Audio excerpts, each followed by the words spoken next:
جزيرة عمان بفضل الموقع الجغرافي المتميز. يتنوع فيها مشهد المناخ والتضاريس، سلاسل جبلية سامقة، موارد متنوعة، بيئة غنية بجمال الطبيعة. كان وما زال موقع عمان عنصر قوة في مجال السياسة وطرق التجارة البحرية، فها هو اليوم موقع عمان يبرهن على أنه ثراء وتميز في مجال البيئة. الشواطئ العمانية الممتدة تزخر بالعديد من الخلجان الوادعة، تحف بها جروف الجبال والبحيرات الهادئة، تأوي إليها أسراب الطيور الموسمية المهاجرة، حيث تجد الدفء والغذاء والأمان.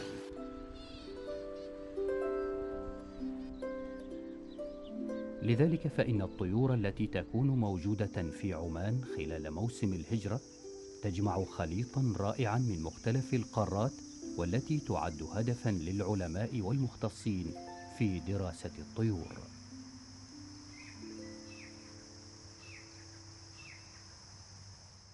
Well, birdwatchers travel all over the world in search of new species and birds that they find in their field guides and would like to. And we are sitting in a very unique place here in Oman, because Oman and the fauna of Oman, the bird life of Oman, is a mixture of 3 continents. We're having birds from Europe here. We're also having birds from India, that is from Asia, so that the whole Asian avifauna here. And then if you go to Salalah, this is very much Africa in terms of the birds. So within one country, there are actually birds from 3 different continents. And this, in my opinion, and my belief, is the only country in the world that 3 continents of bird life, one country. And this, of course, makes it very, very interesting.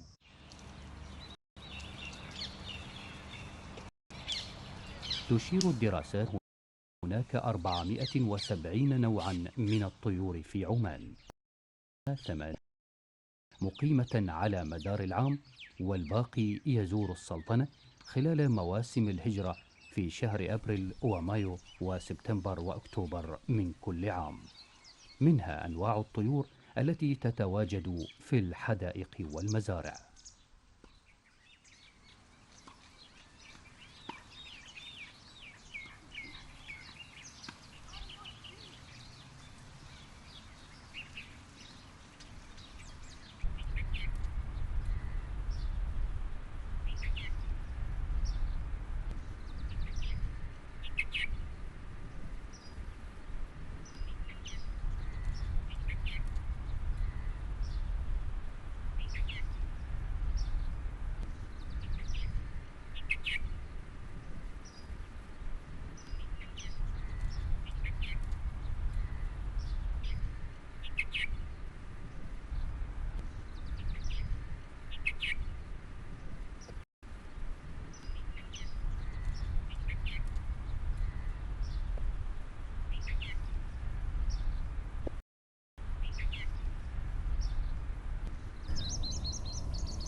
الخضيراء أو آكل النحل يمكن رؤية هذه وسماع أصواتها في كافة مناطق السلطنة، كما أن لهذه الطيور تجمعات معروفة تتكاثر فيها على طول ساحل الباطن الشمالي.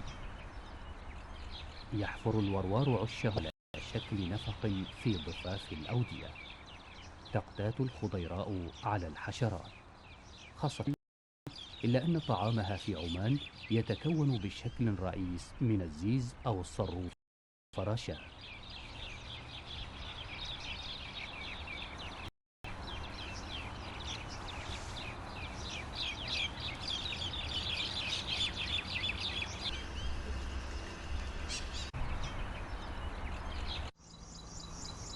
في محافظة مسقط الكثير من المناطق التي يمكن من خلالها مشاهدة العديد من أنواع الطيور التي تبحث عن مكان آمن وهادئ يوفر لها الغذاء.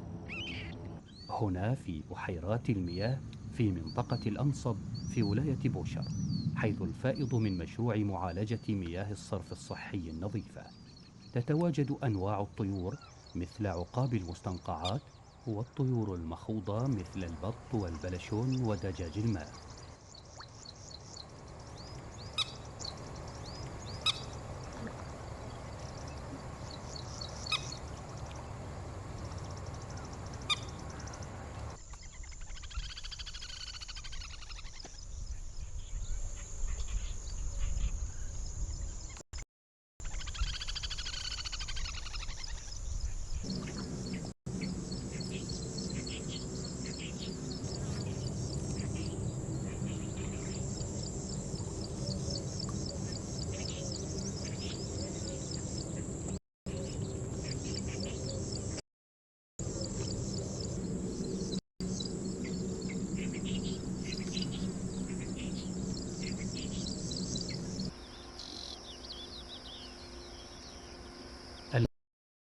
استوقف أحد هواة مشاهدة الطيور ليتابع طائر الصرد عن قرب. يعرف الصرد محليا بالكادع. يتردد هذا الطائر كثيرا على الأشجار والأجمات، حيث يجلس متربصا لاقتناص وجبة طعامه التي كانت في هذه المرة حشرة كبيرة، وتكون في أحيان أخرى حيوان ثديي صغير أو أحد الزواحف، وفي الحالات النادرة طائر آخر.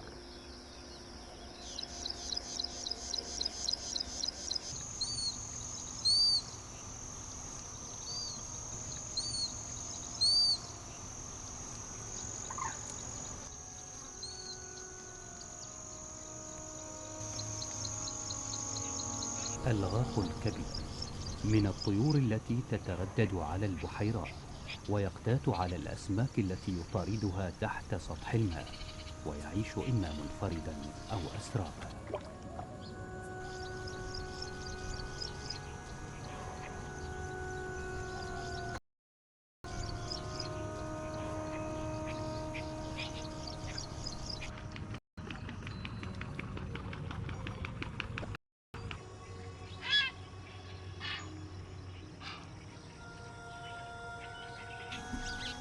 طائر البلشون من الطيور المتوارية المبتعدة، تقضي جل وقتها خفية بعيدة عن الأنظار في القصبات، وتتمكن من رؤيتها وهي تمشي بتخفي على طول حافة الصب. تعتمد لحماية نفسها بالتمويه منها المشابه لمناطق تواجدها.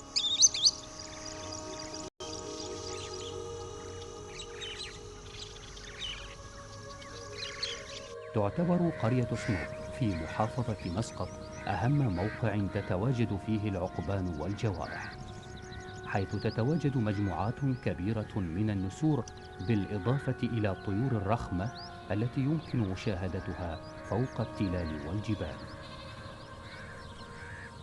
Here in the Muscat area, it's very much eagles. Now eagles, of course, are majestic birds. They come down from Central Asia, where they breed in the summer, and they come here, say at the end of October, early November. They go into the mountainous regions, and there is one particular place that is well known to bird watchers. And you can go there and in the winter time perhaps see over 100 eagles in one site. You know, in front of your eyes, having 100 eagles of, say, 3 different species, almost guaranteed. And that is the steppe eagle, which is the most common, then the greater spotted eagle and the imperial eagle. And one of the Swedish tour leaders, when he came and saw this, he said, Muscat has to be the eagle capital of the world.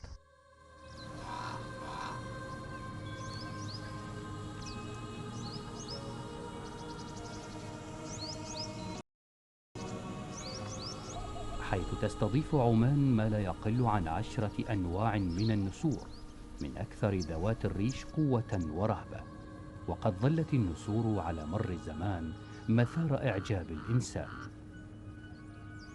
قد أضحت عدة أنواع منها لسوء الحظ نادرة الوجود في أجزاء مناطق تكاثرها بسبب تقلص بيئتها والمضايقات التي تتعرض لها، لكنها في عمان تتمتع بحماية كاملة يكفلها القانون.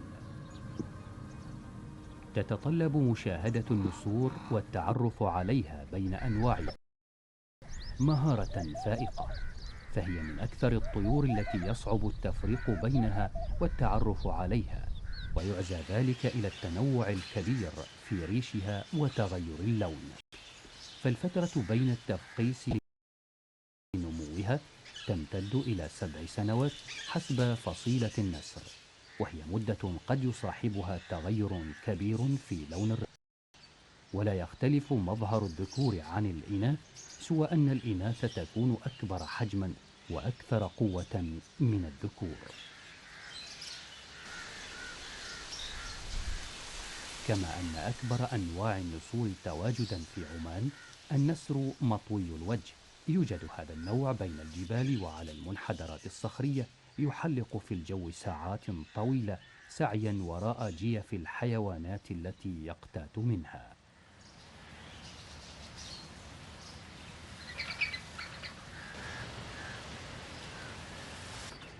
البوم الأبيض من الأنواع المقيمة والمتناسلة في عمان، وهي من الطيور التي تنشط ليلا من أجل الصيد. تقتات على القوارض الصغيرة والطيور والخفافيش، تتواجد بين الكهوف والمزارع المنتشرة.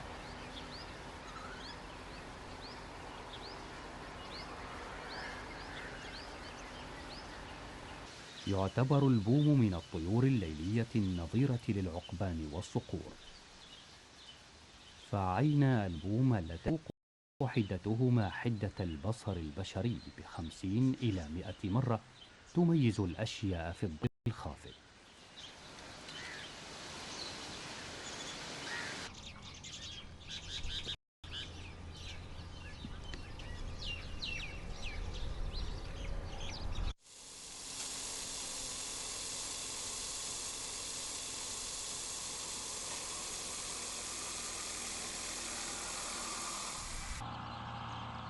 مزارع الشمس في صحار من الأماكن النموذجية في سهل الباطنة الزراعي الذي يجذب الطيور أثناء هجرتها، لما توفره هذه الحقول من الحبوب والحشرات كمصادر غنية لتأمين الغذاء لهذه الطيور المهاجرة.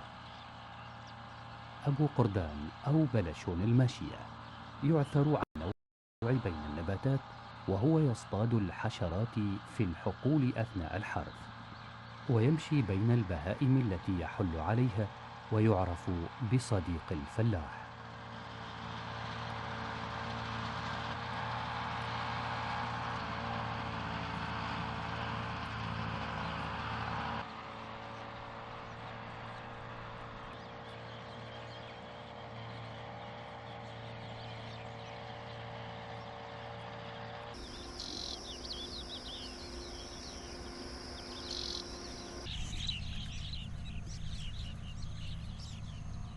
Here in Sohar Sun Farms in Sohar is actually the best spot for bird watching, because lots of birds are wintering here, and also birds which use this as a stopover for migration. So we have here eagles, we have lots of waders like lapwings, We have larks, we have pipits, you know, terns, all kinds of birds you can find in,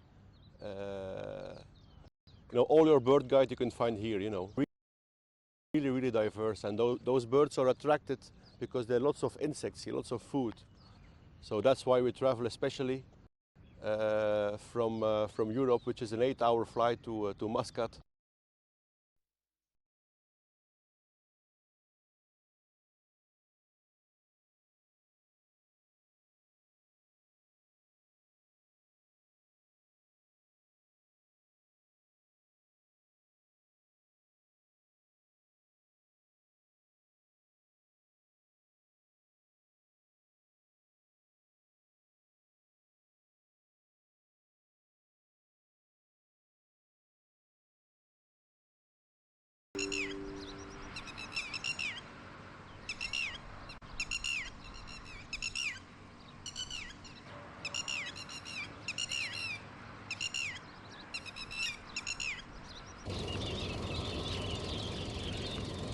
يحط الشقراق دائما على مجثم عال ليراقب منه الأرض عن كثب.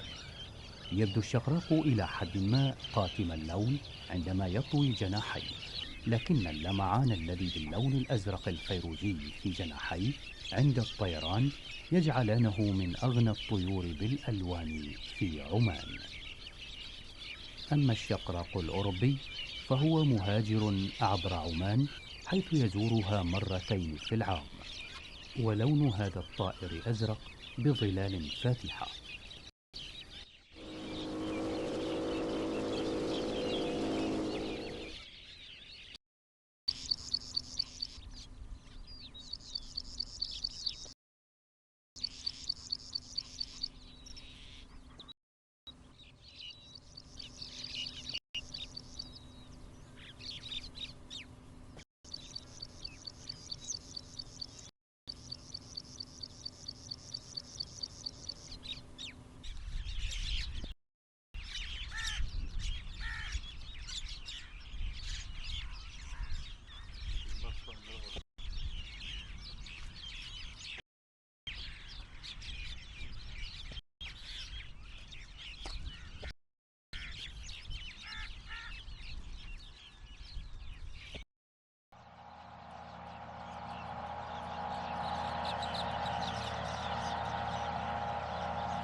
الباشق الصغير من أصغر الطيور في فصيلة الصقور، ويصنف ضمن الطيور النادرة على مستوى العالم، وهي من الطيور التي تعبر عمان في هجرتها، وخاصة في فصل الربيع. يستطيع الباشق العثور على فريسته بالتحليق فوق الحقل مواجها للريح بدون حراك إلا من بضع رفرفات بجناحه، مستخدما ذيله لحفظ توازنه.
الحجل الرمادي الرأس من أنواع الطيور التي تنفرد بها جبال محافظة مسندم فقط في عمان. يتميز الحجل بلون قمة رأسه الرمادي، وبعرض الخطوط على جانبيه وتلوينها، وباختلاف تلوين الوجه. يتواجد الحجل بين التلال والمرتفعات ذات الأعشاب والشجيرات، ويعيش أسرابا، حيث يقتات بالأعشاب والحبوب والرخويات.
فضل الله. النبات مال الحبارة، مال القطاع، مال الغزلان، هذا كل شيء نبات الحمد لله، من ذعويت، من كل شيء للحيوانات البرية. هذه الشيرة مدخل النهبوش، وهذه يسمونها حذمة، هذا قطب، كل شيء. هذا كحل، عربية كحل، حرسوس يسمونها فنن، هذه يسمونها حواء مال الحبارة، الشيرة مال الحبارة. ما تشوف هذه الحبارة مرة تموت عليها هذه الشيرة تحصلها. هذا يسمونها شحيمة غزال، وغزال ما يبقي هذا، يشوف هذا ياكلها، يسمونها شحيمة غزال. الحبارة نوع صحراوي من الطير تعقبه حتى أوشك على الانقراض، وقد تم إنقاذ هذا الطائر في المحمية. يعيش بالمحمية 30 نوعا مختلفا من الطيور على مدار السنة، وأحد الأنواع المقيمة هو الكروان العسلي أو العداء، والكروان المرقب الذي يفضل على الأرض حيث التمويه الجيد. تكيف الكروان في بيئة الصحراء، وغالبا ما تستحيل رؤيته، حيث عند الغسق أو عند الفجر في البحث عن غذائه.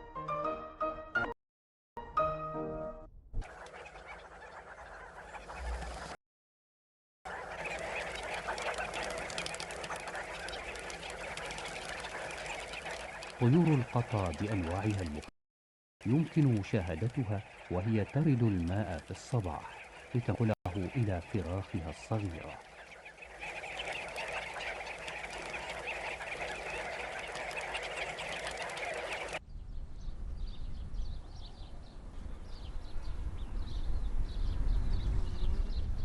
يحل أبلق البادية على الشجيرات التي يهبط منها على فريسته. يتميز أبلق البادية بسواد ذيله وباللون الرملي على ظهره. القنابر طيور صغيرة محبة للصحراء والبر، وألوانها تماثل ألوان الأرض.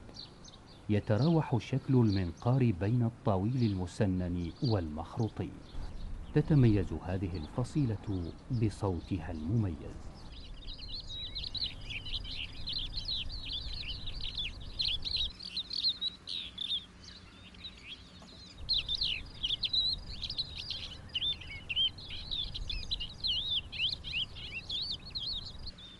يحافظ البدو هنا على القيم والعادات العريقة، ويرتبط عيشهم بالصحراء وبالجمال الطبيعي للمنطقة.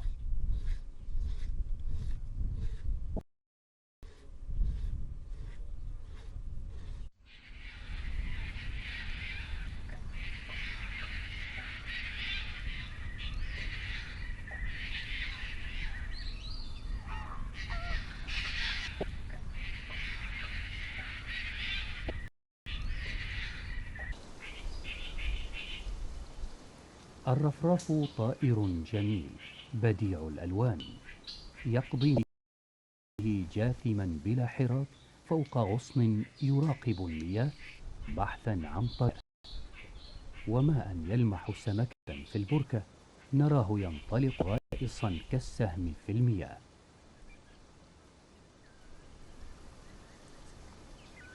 في البيئة البحرية لأشجار القرم يصدح الرفراف ذو الطوق الأبيض بصوته الجميل.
طائر الطوال أسود الجناحين، يعرف في عمان بأبو غريبة، ويبدو واضحا أن الاسم مرجعه لساقيه الطويلتين جدا.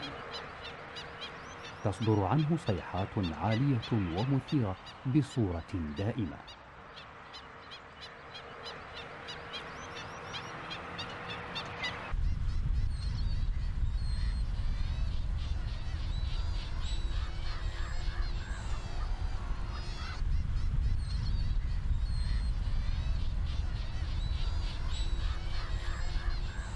طيور النورس والخرشنة تصل من شرق أوروبا ووسط آسيا في شهر سبتمبر، وتجد ضالتها من الطعام والمقام على طول الساحل العماني.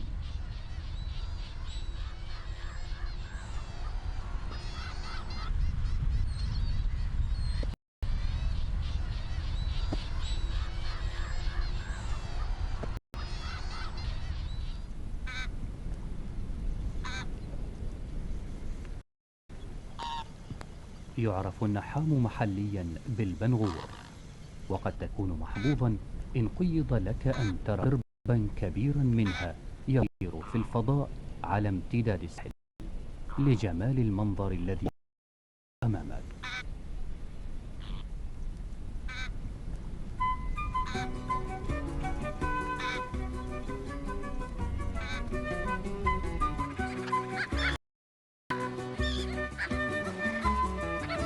الغاق السقط، الطيور البحرية التي استوطنت شواطئ الجزيرة العربية.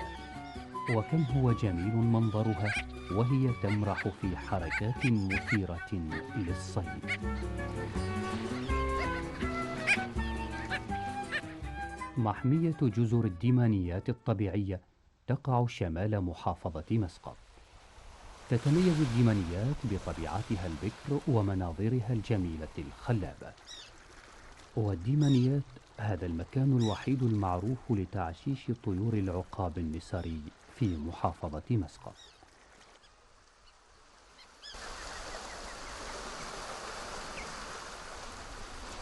وتأتي إلى هذه الجزر للتعشيش أعداد من سلاحف الشرفات، مضيفة أهمية عالمية على هذه الجزر، كونها الملاذ الآمن لهذه الأنواع التي يتهددها خطر الانقراض. فبحلول الصيف يؤدي وجود الآلاف من الطيور البحرية إلى تحويل هذه الجزر إلى بانوراما رائعة للطيور، خاصة خطاف البحر الشامخ الأنف، حيث يعيش على الشجيرات الصغيرة في الجزر.